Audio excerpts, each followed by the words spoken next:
What's up, everybody? Welcome in to the Early Edge College Football Preview Show, Week 3 edition. I'm your host, Alan Bell. We got a fantastic show lined up for you today, and I'll tell you what, we're not going to waste any time. But before we look forward, let's look back at how we did last week. And we had some nice wins on the board here, right? Chip Patterson coming through. Look at it. Micah Roberts, big on that Arkansas. Loved it.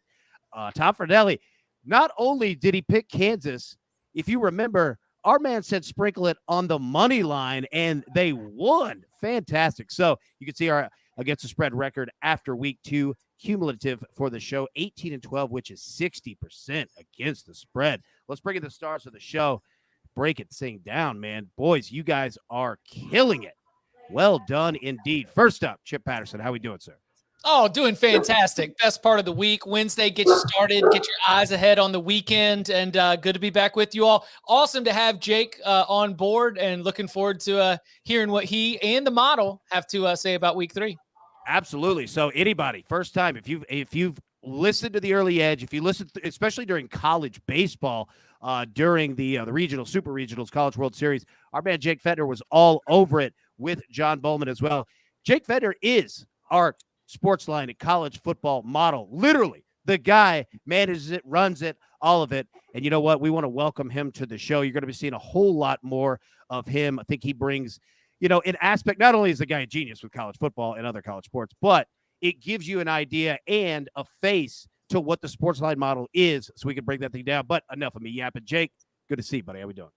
Appreciate you guys having me.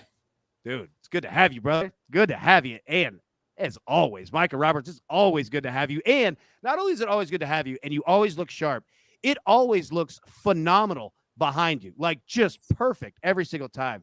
Micah, how we doing, buddy? We're doing great, man. I'm so excited to have Jake here and also hear what Chip has to say. And you as well, Alan, you're amazing as well. So looking forward to this. Is the third week, or actually week 2, but the third week, and pieces are coming together. We're getting an idea now, and it feels good. Like, okay, I need that piece of the puzzle. I'm starting to work something here. Week 4, we should be ready to roll, have a good, strong opinion on who these teams are. Absolutely, man. You're exactly right. And we're all missing Tom Fornelli today. He is still dealing with moving and getting his house set up and all of that, but he does have his picks in for us. You know he wouldn't miss this one for the world, at least get this. We look forward to having Tom back next week. All right, let's get into the storylines that affected betting lines for this week. And you know what, Mike? I'm going to come right back at you, buddy. All right, so taking a look, you've been spot on week to week. I mean, week 0, you were all over offensive line, how important that it was. Boom, completely paid off. Now, you're taking a look at the biggest rating movers after week 1, where we sit now. What do you see, man? Yeah, these are teams that have moved 2 or more points, either down or higher, starting with Akron +2. Then we go to Central Florida -2, Central Michigan 3, Charlotte 2. They're not moving up. In fact, we'll talk about more about the bottom 4 here. They are one of the leaders of the worst teams in college football. Colorado, they'll be there soon. It looks like they've dropped 3 points from last week. Connecticut -3.5. Who else do we have here? 2, Hawaii 2. They've joined the terrible 4. Iowa -2. Kansas +2.5 off that. And Louisville +2. Marshall +2. UMass -4. Missouri -2. And what else do we have here? Texas A&M -2.5, as we expected. And Wake Forest, of course, with Hartman, got a big bump up in their rating as well. West Virginia -3, Wisconsin -3. And so the bottom 4, the 4 worst teams, Hawaii has moved in with New Mexico State. They are tied for the 2nd or 3rd worst team behind Charlotte and UMass, the new worst team in college football. They are terrible. They are. And it's surprising. Like, did not expect that at all. And let me say in the chat here real quick, Tyler Clark brings up an excellent point. Am I the only one surprised Iowa's laying 23 against Nevada? All right, with Petcher still under center. So first off, yes, in terms of the quarterback. Second, my biggest question, they've scored 14 points all year. They're not even trying. Hey, they're trying to slow the game down to a Snell's level approach, and it's horrible to watch. Good for the defense, but horrible for the offense. Horrible. And, we talked about it last week. Kirk Ferentz, he's got that Belichick in him. The more that, like, the media and the fans that he hears about this offense and it needs to, kind of get a little giddy up in it, he's going to dig his heels in and go the other way. He's like, I'll slow it down even more. I'll win 3-0. Like, the man has pride, and I respect it, but also, to step that thing up. Now, speaking of a man who takes this seriously, but not himself seriously, and that's exactly the best quality in the world, Chip Patterson, coming to you, looking at teams' last chance to take advantage, unrealized preseason expectations. What does that mean, and who do you see? Yeah, so we're looking at the fact that for many models, you've got to come up with the number at the beginning of the season. You've even got to come up with a number when you only have but a few games of sample size. And so it takes, depending on who you talk to, anywhere from 4, 5 to 6 weeks before the preseason projections are totally baked out of the number. So what does that mean for us here in week 3? It means we've still got value for units individually that have been perhaps a little bit overrated, for teams as a whole that have been underrated or overrated.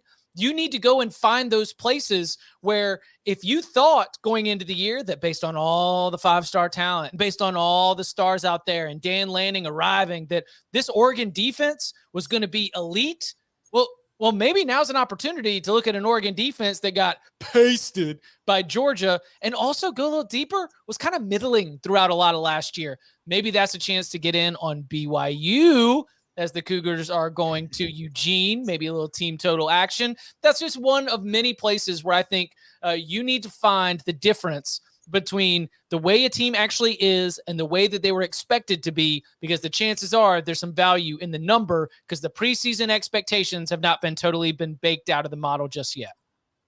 That is brilliant, sir. Absolutely brilliant. And I'll tell you what, speaking of value, you segued that. You just teed that one up. Easy for me. Speaking of value, Jake, Fett Show. We call him Fett Show. We used to call Zach Mettenberger the Met Show. We call him the Fett Show here. All right, so coming to you, Jake. All right, so you do run the SportsLine college football model. I mean, that is you. You go through all the data, every single game, every single number. I don't know how you have the time in the week to do it. It's that Peloton behind him. It is, dude. I'm telling you. I multitask. Yeah. I'll tell you what, you see exercise equipment and no bed. Our man doesn't sleep. But, Jake, coming to you, after what we've seen so far, all right, in college football, it's obviously early, all right? What are you seeing out of the SportsLine model, right? Like, what kind of value, what are you seeing in terms of, kind of what Chip was talking about, like teams that were supposed to be really good. We've seen some upsets. I mean, just anything that you're seeing out of it. And we'll continue to do this week after week so that anybody that's a SportsLine member has just that extra layer of understanding where the model is, where the model's going, what you're seeing, et cetera. Break it down, man. So the model has been most successful on over and under picks this year so far. We're 6-3, and a lot of those are nailing the team totals. Last week, we had Kansas above their team total. They outperformed expectations. That's just one aspect to where the model has been hitting.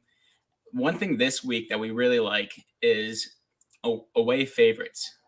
If you see, we like BYU. We have them about even in their game in Eugene, like Chip was talking about.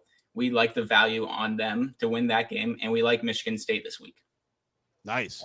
I like it, man. And you know what? I'll tell you what, like, each week I look forward, to kind of hearing like where the model is. And for anybody that's a SportsLine member using our site, he's speaking of A-grade plays in terms of these so that when you see them, like we're going to track them each week, see where it's going, see where it's hitting. And, you saying team totals, I mean, that's the game inside the game, right? Like I love playing team totals. Everybody knows it, regardless of sport.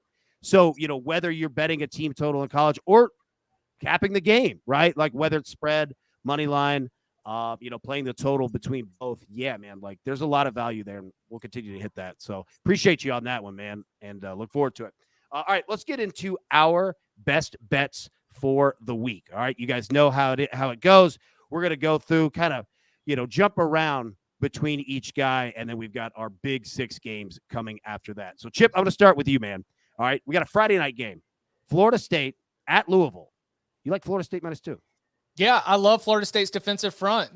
Jared Verse at defensive end, Bethune at linebacker. That is a really, really tough group. And I think that they are emerging quickly as being much closer to that Clemson Pitt tier in the ACC than where you have everywhere else. And while Louisville does have a future NFL offensive lineman in Caleb Chandler and an electric player in Malik Cunningham, this offense as a whole has not been clicking. They were able to get just enough in the second half to be able to win at UCF. And of course, they mustered just 7 points in that season opening loss at Syracuse. And I think that Florida State has found itself a real identity. And that group that was just, breaking down the LSU offensive line and causing all kinds of problems for Jaden Daniels, turning him into a one look and go type player.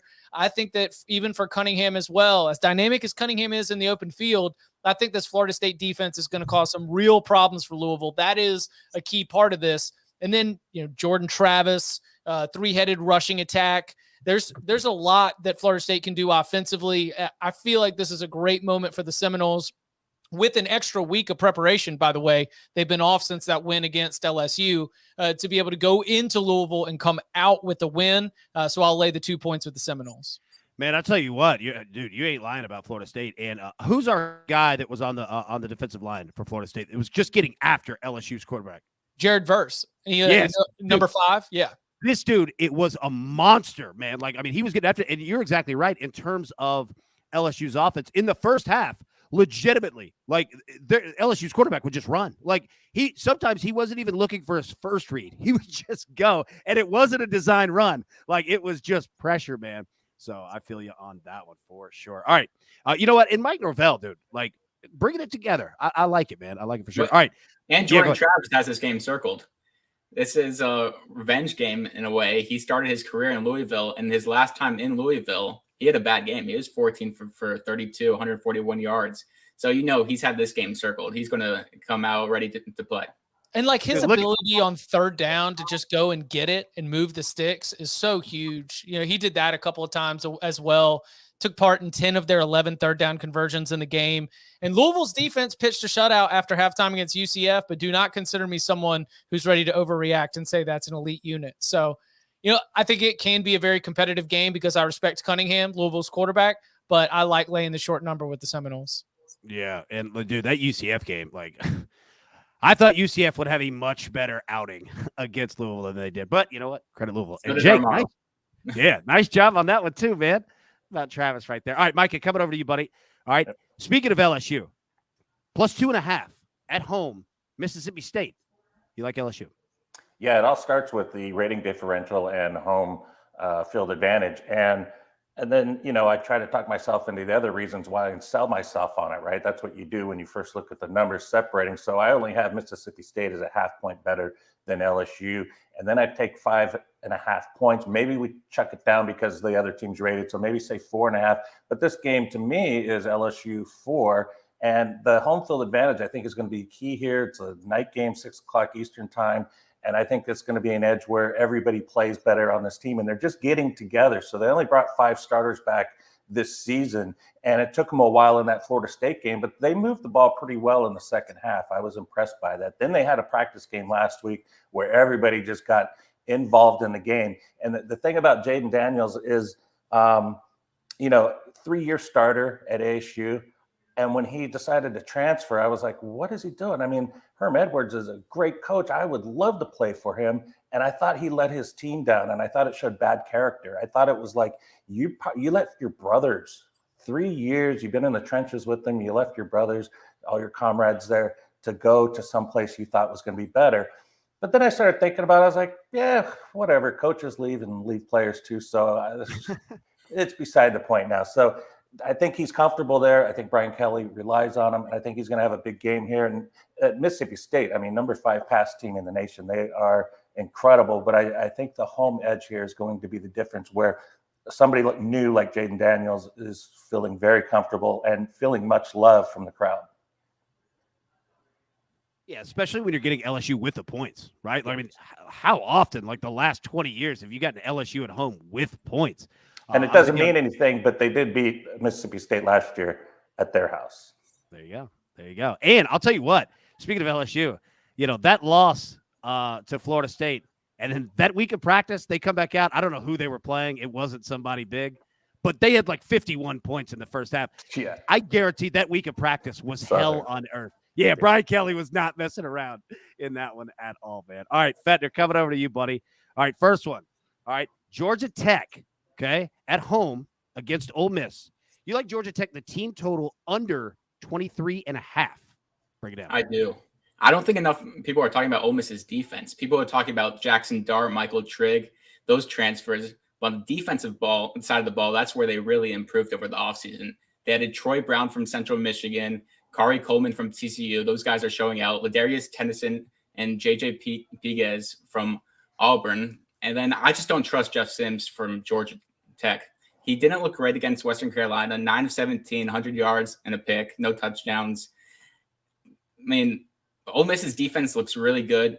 Georgia Tech Ole Miss has held their last 6 FBS opponents to 21 or less points. And I don't see Georgia Tech doing much more than these SEC teams.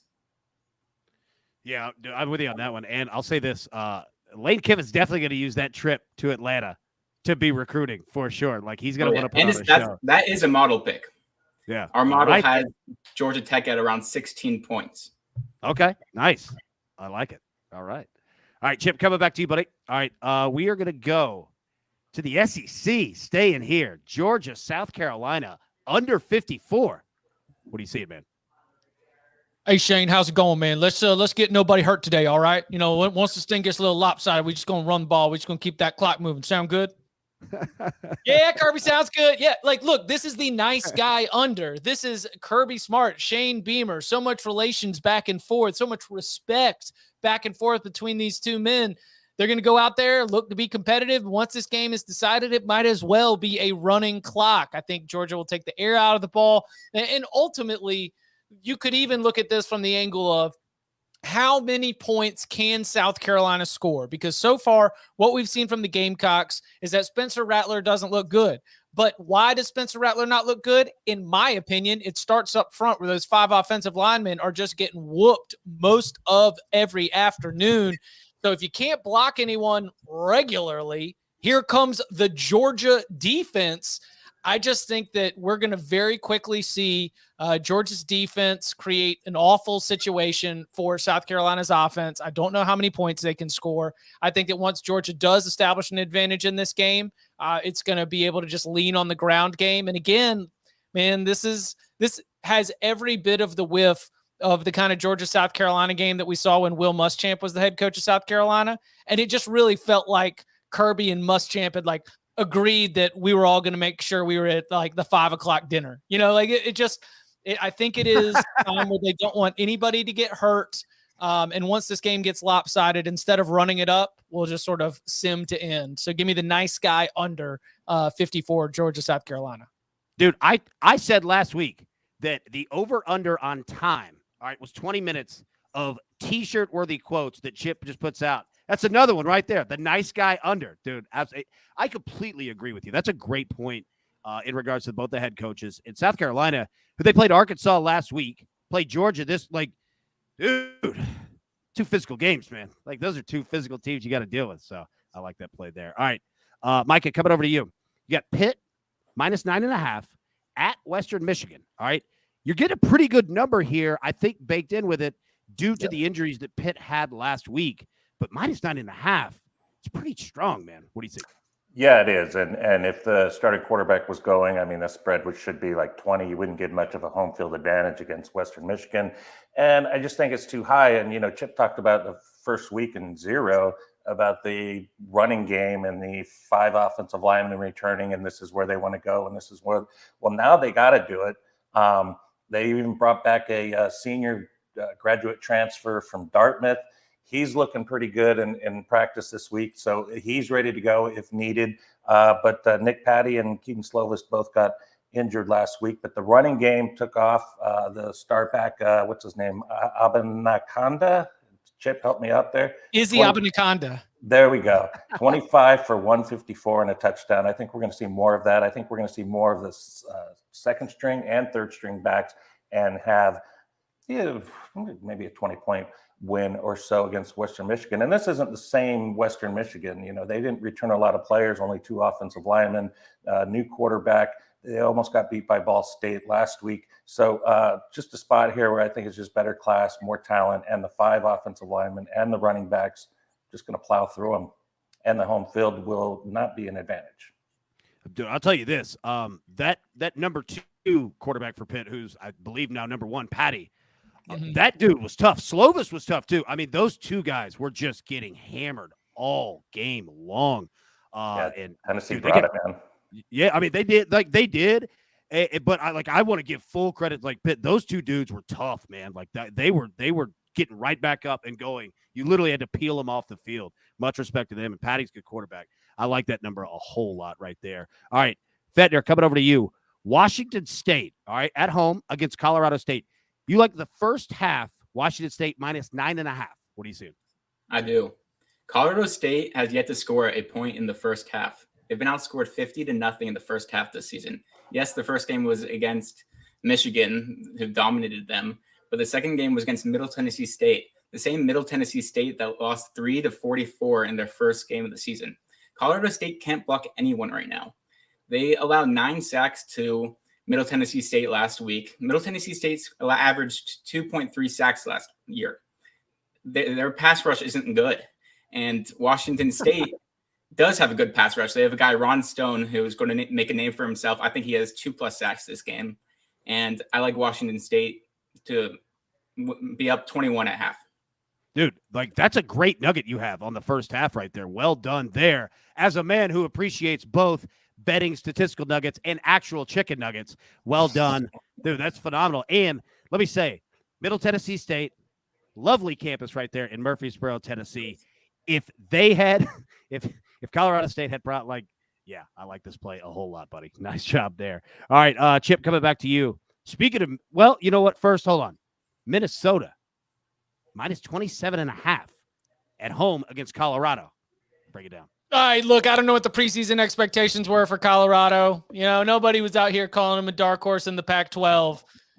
But even whatever they were, that ain't it. Not the Colorado team that I've seen so far this season. I'm an optimist. I am somebody who's generally very kind.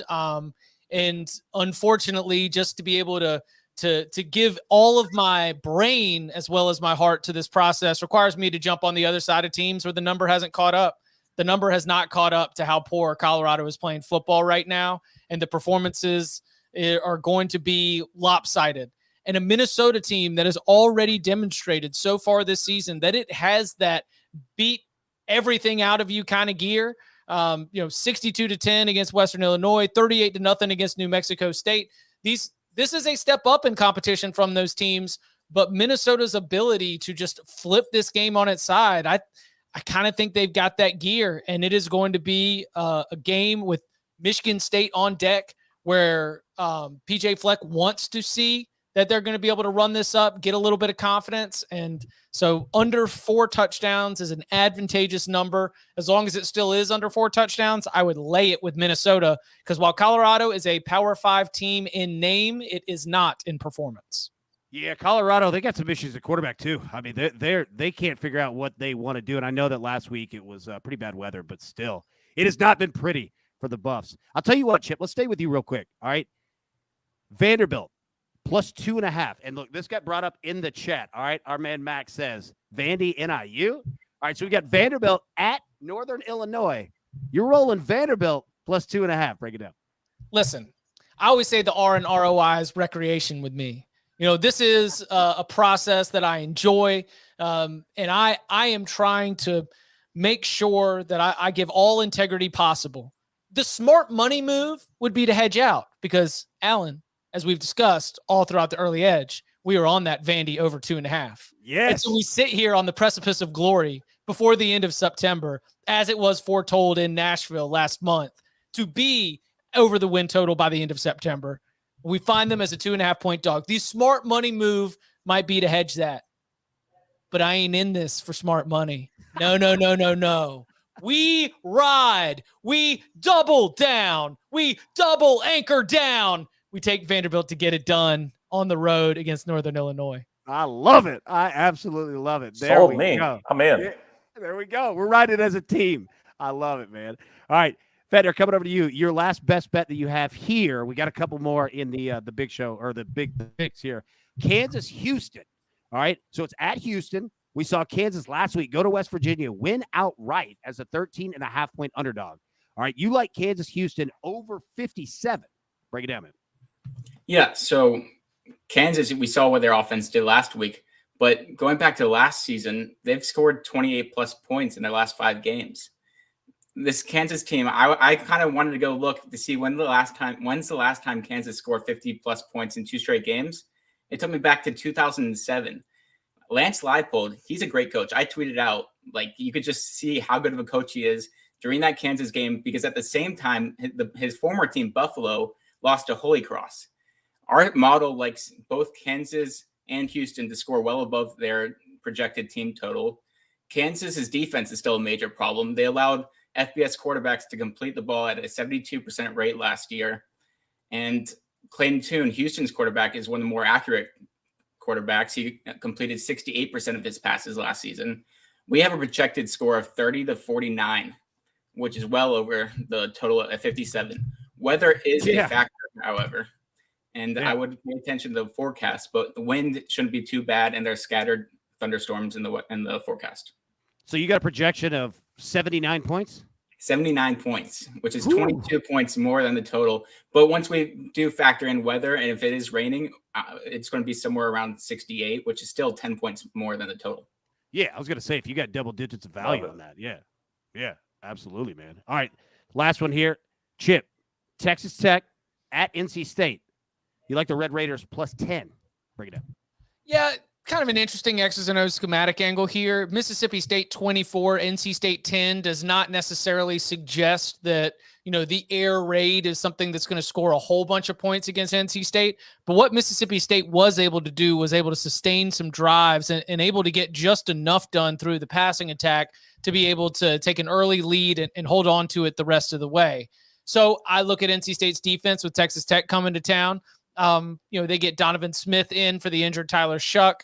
If I was to compare him to Will Rogers, I would maybe lean Rogers just a little bit. The wide receivers from Mississippi State, a little bit of an edge there, but I still think that there is the potential that this Texas Tech offense going up against NC State's defense might be able to create just enough problems against a unit that I think is very, very good, especially at the linebacker position.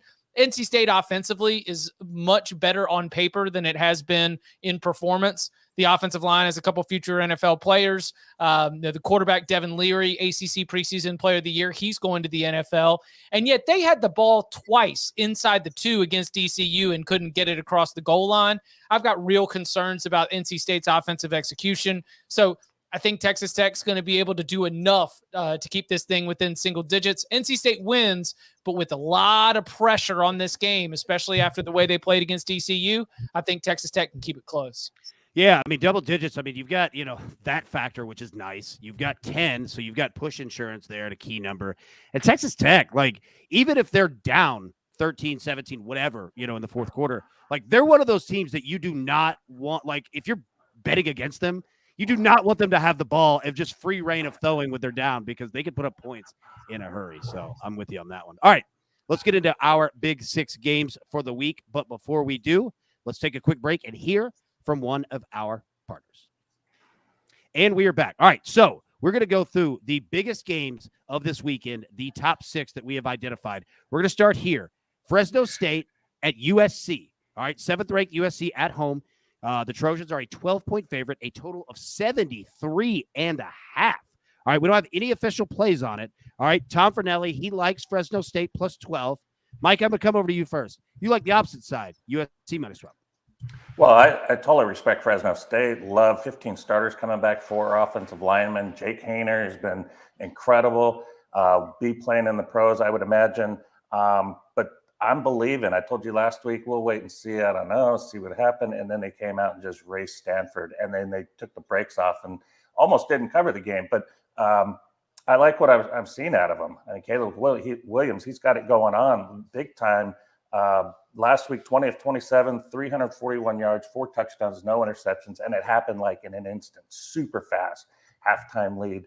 I'm believing. I'm hearing the horns of USC. I'm hearing fight on. I'm hearing it all, and I'm believing. I think they're going to go 6-0 before they face Utah at Utah, and they might win that game. I think Lincoln Riley has definitely put an arrogance and a swagger into USC that's been missing since probably Pete Carroll. And being a West Coast guy and hoping some team comes out of the West Coast and plays for a national title or something, I like that. And I think it's a pleasant change. So I'm hoping USC can get it done. I feel comfortable about laying the points here, and it's a huge total, but USC, their last 7 home games have gone over the total. Something to look about here. Fresno State's probably going to get theirs, but I like USC here. Yeah, they're a good football team, man. Like it is working quickly. It's only Stanford, right? But the cohesion and the plays and the in sync momentum, like they've been working on all these plays all spring long, and it was impressive. Yeah, it absolutely is. And you bring up another good point too. It's just good for college football when USC is good. Like I like them having a swagger about them. It's SC, right? Like they're supposed to be good. I like it. It's best for the game. I'm all in for it. All right, Chip, you and Fetch Show both not an official play, but you both like USC as well. So Chip, go ahead. Jake, jump in after him. What do you guys see out of it? Oregon State took Fresno's cookies. Man, it's tough to get back after you're playing at home and you've got this lead against the Pac-12 foe in Oregon State. Looks like they're going to maybe come in and looks like they're maybe going to, kick this field goal to tie it. Oh, no. Jonathan Smith, whoop, gotcha. Here's the game-winning touchdown, 2-yard run on the final play of the game. Like, those kind of losses sometimes can linger. And I know Jeff Tedford is a super experienced coach. Jake Haener is a very experienced quarterback. But that is going to be tough to go from you thought you were beating Oregon State to now all of a sudden, here comes this juggernaut that is USC. I echo so much of what Micah said about really being impressed with USC. They might be really, really good, and I'm with you on the 6-0 side. But additionally, driving my pick here is just looking at where Fresno's at, because you had it, and then it was just like a Charlie Brown Lucy football situation, and I always look to fade you in the week following that kind of loss.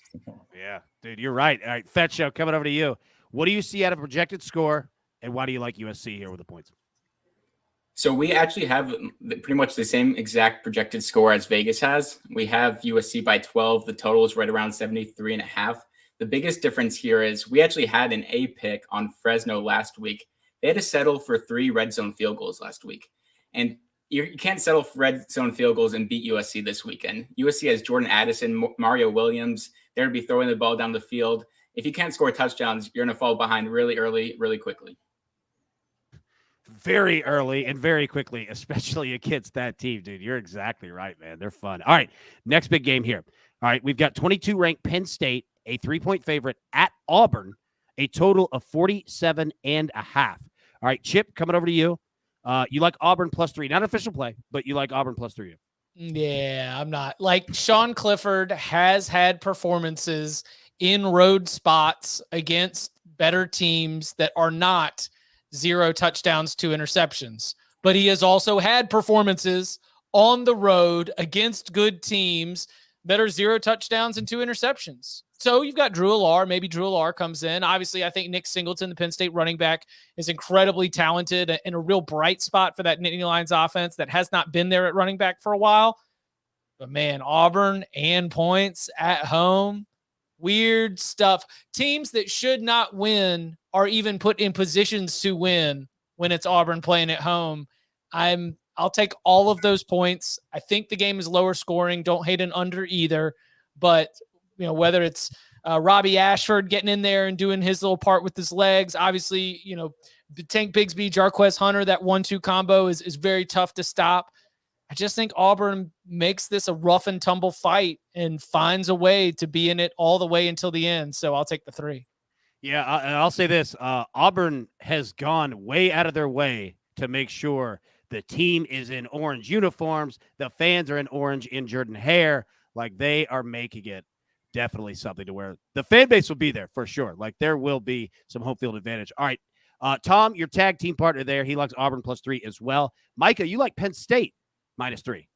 Yeah, and I'm going against the number. I got the 5-point favorite on a neutral field, give Auburn +5. So the game should be really pick six, in my opinion, but they haven't covered either game. And the quarterbacking, absolutely horrendous for Auburn. TJ Finley, 2 picks against Mercer, 1 TD and 2 picks in the first 2 games, and not against very good opponents.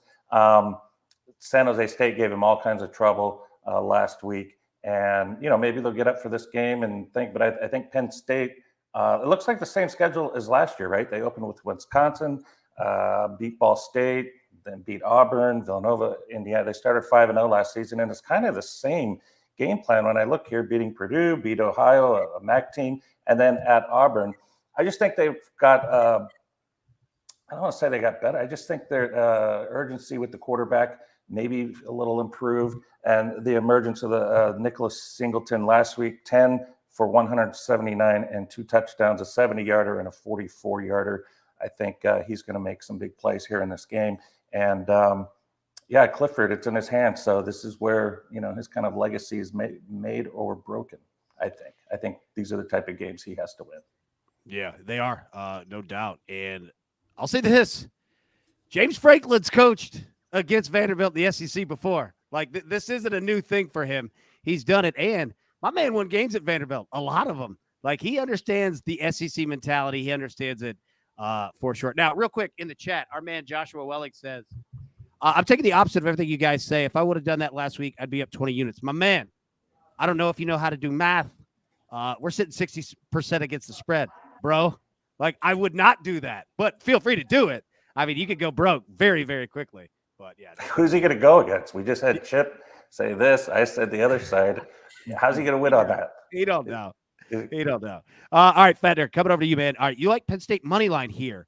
What are you seeing out of that? What's the model seeing? What do you like? So the model likes Penn State to win by 1. I just think this game is going to come down to something weird happening.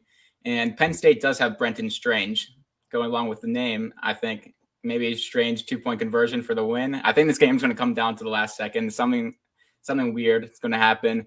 The 3 points scare me since the model has Penn State winning by 1. I don't trust TJ Finley at all. He hasn't looked great. He hasn't looked good. I trust Sean Clifford just a little bit more than I trust TJ Finley, but I like Penn State's receivers the best. Mitchell Tinsley, Parker Washington, Keandre Lambert-Smith, and the tight end group with Brendan Strange. I like their weapons a little bit better than Auburn's. Yeah, I'll say this, man. I believe you on this game is going to come down to the end. Like, I don't think there's going to be a ton of points scored. I think there's a reason why this total's sitting at 47.5 and probably drops even more. And look, man, Josh, appreciate the shout out, dude. Always on the show, man. Like, we have fun. Like, we definitely do not take ourselves that seriously. We just like joking around. Yeah, Feder, I'm with you on that one. I think it's going to be a low-scoring game. All right, next one here. Hey, real quick, yeah, because this is a good transition. Jake made a great point and reminded me that on the Cover 3 podcast today, we decided that this is sketch week. It is nothing but teams that you cannot trust. It is matchups that you cannot figure out. You would not let the Auburn-Penn State game house sit.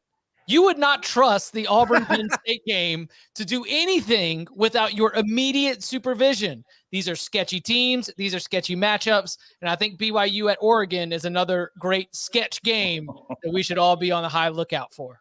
Yeah, you know what? We're going to break it down right now. And I love, like, you guys have narratives every single weekend. And we spoke last week about narratives, Nick Saban and the like. Dude, I love it. Sketch week is exactly correct. And like you said, you wouldn't trust them to house sit. They're not babysitting your kids. You wouldn't have it at all.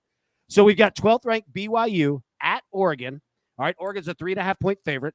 All right, Oregon ranked 25th, by the way, and a total of 57.5. So, again, no official plays on this one, obviously, for what you just said. Chip, I'll let you run with it. You like BYU plus 3.5 here, man? Yeah, this is going to be really tough because Baylor found a lot of success running the ball up front late in the game against BYU. BYU did a great job to hold on. I'm a little bit concerned about some of the body blow theory, as Oregon, I think, is going to hope to try and lean on an offensive line that the program and those around the program still feel really confident in. But ultimately, this is a little bit of an Oregon fade, a belief that the defense is not as good as the parts look on paper, and that offensively, Bo Nix is just a guy. I mean, he's a Jag. And so I think that this Ducks team doesn't have enough elite options at wide receiver. They're going to try their best to be able to run the ball. Bo Nix does what he can, but a BYU team that has been able to find this success even without two of its top wide receiving options, Puka Nacua and Gunnar Romney, I like them being able to stay within this number, maybe win the game outright in Autzen Stadium. So give me BYU plus the 3.5. I would 100% take BYU in the points way before I would lay the points with an untrustworthy Oregon team. Yeah, that makes sense. And I'll say, your tag team partner there, Tom Fornelli, he likes the under in this game. And it goes along, kind of with what you were saying. Now, real quick, before we get Micah and Fedner, I'm going to throw this to any of you guys. If you have any thoughts here. Our man Tyler Clark says, silly question. No silly questions, buddy. Bring them, any of them. What's the difference between the key numbers in the NFL and college football? Any thoughts that you guys have there? I mean, 3s, 7s, 10s, those are line. Micah, go ahead, buddy. Well, the variance is far greater. The ratings are you don't see 20-point differences with the worst team in the NFL to the best team. Here, we're talking about a team rated 77 and Georgia 130 and Alabama 132.5.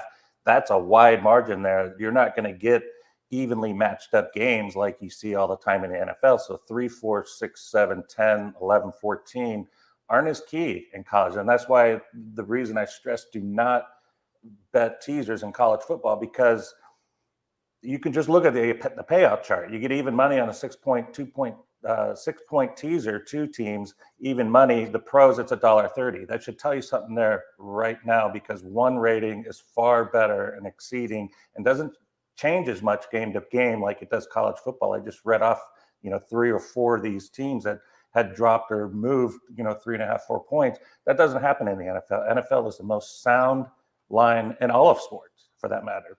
So to get a teaser on that, you should be like $1.70, $1.60 on a 2-team teaser in the NFL. And I do say the NFL teaser is the best bet in the sports book. You should always check it out.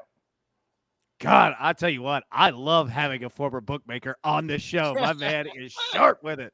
I love it, dude. It's fantastic. All right, Micah, staying here with you. Not an official play, but you like BYU plus 3.5, man. What are your thoughts there? Yeah, and I'm sure Eastern Washington is glad the game's over. It was 70-14. They did everything they wanted to do and got some practice, and good practice game for Bo Nix. 5 TDs in the game. They played angry. They had practiced angry, and they came out and did the job against Eastern Washington. Oregon, 5 offensive linemen return. That's a big deal, but it wasn't against Georgia. So they still have that over them. And I think that's where the edge where BYU comes in. Look at this game. We could do this. We just held Baylor to 137 yards passing. We sacked the quarterback 4 times, and they had big offensive linemen. We did a great job. We can do this again. And here's the other thing I love about BYU.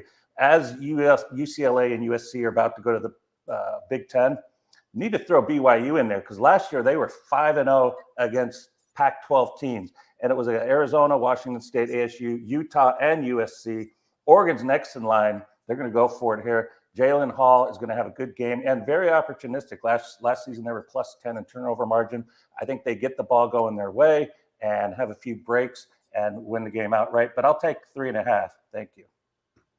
There we go. All right, Fedner, coming over to you.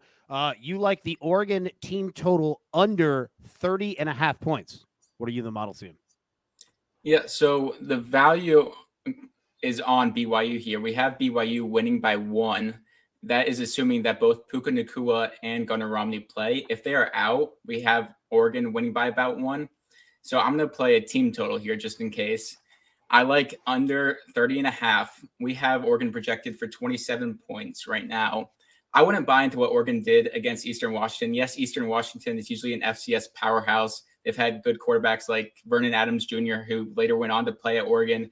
Eric Barriere was their quarterback last year. He graduated. He's gone. So I wouldn't buy into the 70 points that Bo Nix put up against them last week. I still think Oregon has plenty of problems to fix on offense. I don't trust Bo Nix to play well against a really good BYU defense here. There we go. All right. Now, move to our next game, and I'll tell you what, we're going to speed it up just a little bit. All right, Oklahoma at Nebraska. 6th-ranked Oklahoma, they're an 11.5-point favorite. The total is at 67. Fetner, I'm coming right back to you because you have an official play on this game. Nebraska team total under 27.5. Yeah, we have really good value on the team total under for Nebraska here. And we have value on the under as a whole, but I think Brent Venables' defense is just going to shut down Nebraska. It does scare me after a coaching change. Sometimes these players get fired up. We have Nebraska scoring about 22 points. Last week against Georgia Southern was their first time scoring above 30 points in their last 8 FBS games. I think they still have plenty of problems, and I really like this Oklahoma defense. They have players. They have pieces. This linebacker, Danny Stutzman, he looks like a stud. Reggie Gilliam, he's breaking out so far this season. I think this Oklahoma defense is a team to watch. Yeah, I mean, it's Brent Venables. Like, I mean, the guy knows what he's talking about, right? He knows what he's doing. He's got this defense. They have pieces. They have a lot of experience in the secondary, especially a couple fifth-year seniors and Justin Broyles and Woody Washington. They have players. And Billy Bowman, he was a 5-star recruit, and he's in the secondary as well. He looks pretty good. He's returning kicks as well. Yeah, I'll say if you're a brand new head coach, usually you're going to a team, could be Nebraska, where recruiting might not have been that great, and you don't have a lot of studs that are there. You got to build that thing up. Going to Oklahoma, like the cupboard's pretty full, right? Like you've got guys, you've got studs. So that's a nice landing spot for Venables. I'm with you on the defense. All right. So no official plays from the other three. Tom Fornelli, he likes Oklahoma minus 11.5. Chip and Micah do too. Micah, let it rip first. Chip, follow him up. Well, I just think Nebraska's in such a bad spot. They're talking about who's coming here. They're Mark Stoops, Mark Campbell.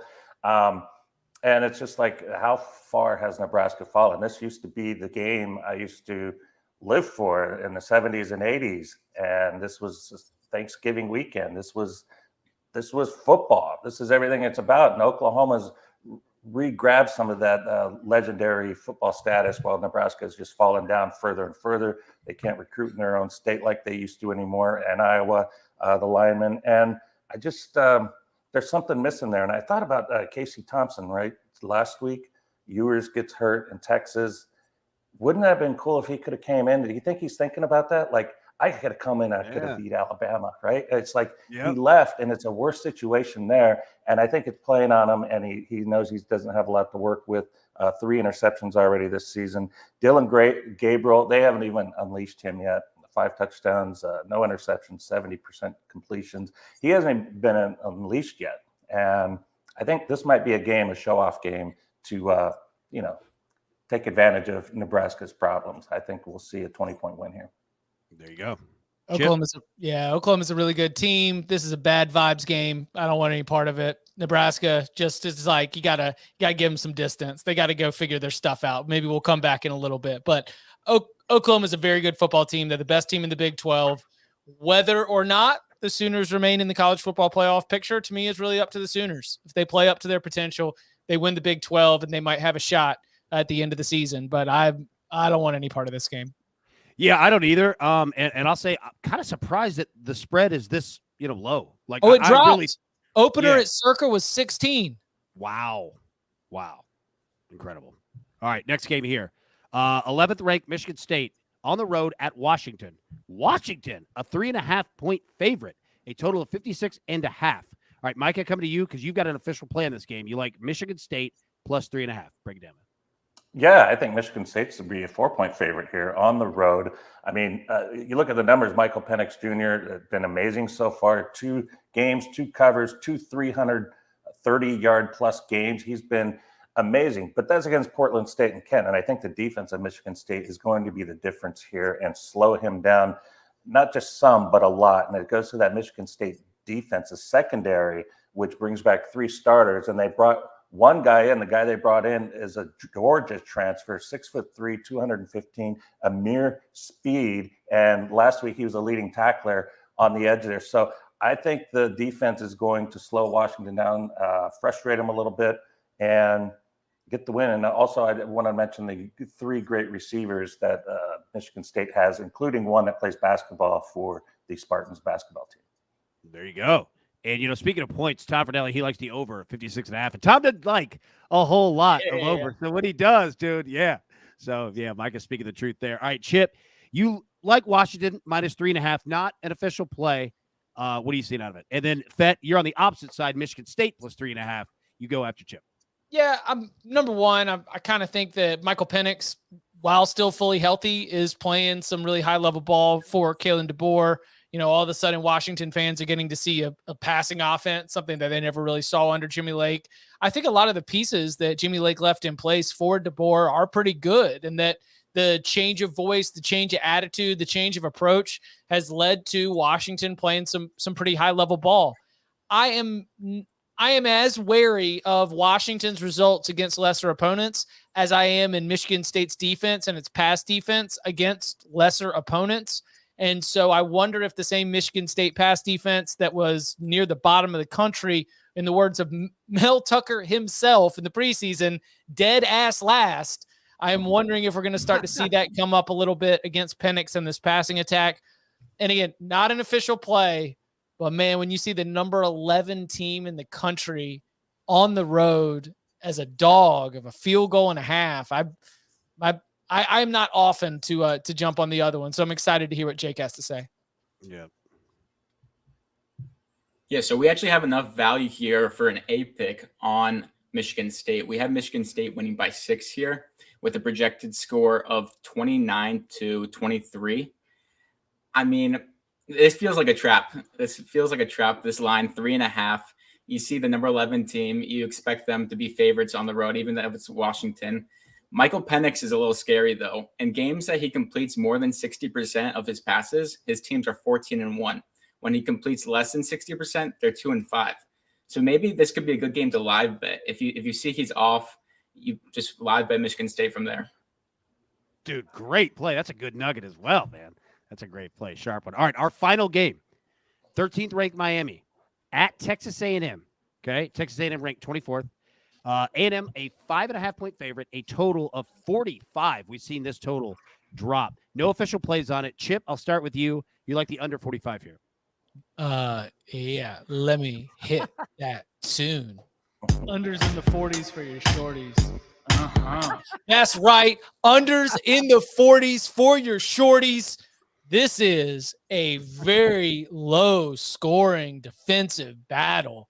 I think that Kevin Steele, who has some experience putting together defensive game plans against a Jimbo Fisher offense, I think he's going to make life really tough on the Aggies, a group that already makes life tough on themselves when it comes to getting offensive touchdowns against teams with a pulse. And on the other side, this Miami offense, I don't really love right now. They're a little bit banged up at the running back position. At wide receiver, they don't have a lot of good options outside of Restrepo. And I don't know, man, it's just a little bit of a different attack for Tyler Van Dyke, somebody who's really good during his freshman season, but doing it within a Rhett Lashley offense that made life very simple on the quarterback, running it fast tempo, making quick decisions. So I kind of think that a great Texas A&M defense is going to have the edge on Miami's offense. I think that Texas A&M's offense, which has been horrendous, is not going to be able to get a lot done against this Miami defense. All of it shapes up to another ugly, weird, can't trust them kind of game. Sketch week continues. We go with the rock fight under. You know what? I'll say this. I like that underplay because Texas A&M has to win this game. Jimbo Fisher has to win this game. I like that play a lot. Micah, coming to you. You like Texas A&M with the points here. Bring it up. Yeah, basically, I give Texas A&M 6 points. This is a 9:00 start Eastern time. These guys, the fans, I don't want to say they're going to be inebriated, but it's going to be a very live, wild crowd at this time of night. And, they're desperate. And the offense was horrendous. I mean, 97 yards for Haynes King against Appalachian State. That just can't happen. And Appalachian actually ran the ball pretty well against them. But I do think the defense is going to be the victorious here. It's the reason the spread of the A&M should be 2 on a neutral, 6. So spread should be 8, in my opinion. If I can lay 5.5, I think I have an edge. And I think it will be the defense and special teams and turnovers that make the difference for A&M. And I think the crowd will have a big impact on that in making life hard for Tyler Van Dyke to just snap the ball and get on the same count of the rest of his team. So I'm playing that angle here. Yes, probably a good rock fight, but I think A&M is going to have a couple bigger rocks on defense. Yep, I think you're right too. And you're right on the fans. There's going to be some lubricated fans out there making it tough for sure. All right, Tom Fernelli, he likes Miami plus 5.5. Fettner, you like Miami plus 5.5. What do you see there? Yeah, our model has Miami losing by just 3 here. I think this is going to be a rock fight. I do like the under as well. Our model does not have any value on the under. We have the total going at 47. I like Texas A&M team total under 25. Miami's defense looks pretty good so far through 2 games. Miami's offense, on the other hand, did not look good. They struggled in the first half against Southern Miss. They didn't pull away until the second half. They did run the ball pretty well against Southern Miss, and App State did run the ball well on Texas A&M. So I like Miami getting 5.5 here, but I'm not very confident. Yeah, it's going to be a good game. I can't wait to see it because, like we said, Jimbo Fisher has to win this game. But I'm excited to see if Miami is legit. I'm fascinated to see what that one as well. All right, everybody, grab your paper, grab your pencil. Let's take a look at the recap here, courtesy of our man Jake Ford. He's doing a heck of a job here. It looks glorious. Tom Fernelli is on Old Dominion plus 9.5, Vanderbilt plus 2.5, Kansas plus 10.5. Jacob Fettner is on Nebraska team total under 27.5, Georgia Tech team total under 23.5, Washington State first half minus 9.5, and the Kansas-Houston over a 57.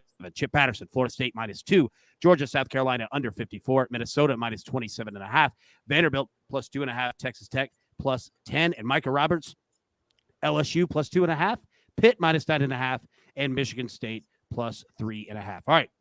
So how we end every show every week, give you guys a chance to plug what you're working on because you're always working on fantastic things across the board. Mike, I throw it over to you. You legitimately handle every single sport that we have at SportsLine. What can the audience and myself and everybody else look forward to, what you're putting out this week?